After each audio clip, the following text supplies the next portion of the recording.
স্তরে কোনো রাজনৈতিক দল হিসেবে শুধু স্লোগান, শুধু বক্তৃতা না, আপনাদের মাঝে একটা শক্তি সৃষ্টি করতে হবে যে আপনাদের যে কোনো কর্মী বা নেতাকে যদি অন্যায়ভাবে করে তার বিরুদ্ধে রুখে দাঁড়াবে। শুধু মন্ত্রী, এমপি বা বন্ধুবান্ধব তাদের বিরুদ্ধে জিন্দাবাদ, যেখানে আমি আছি সেখানে সেই স্লোগানের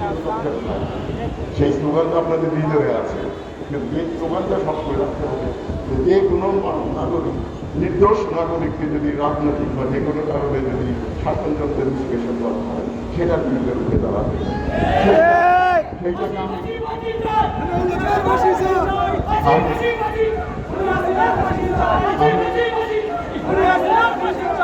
আমি সেটাকে মনে করি একটা নতুন ধারণার রাজনৈতিক বিশ্বাস, যে আমার সব যে রাজনৈতিক উদ্দেশ্য হবে তা না,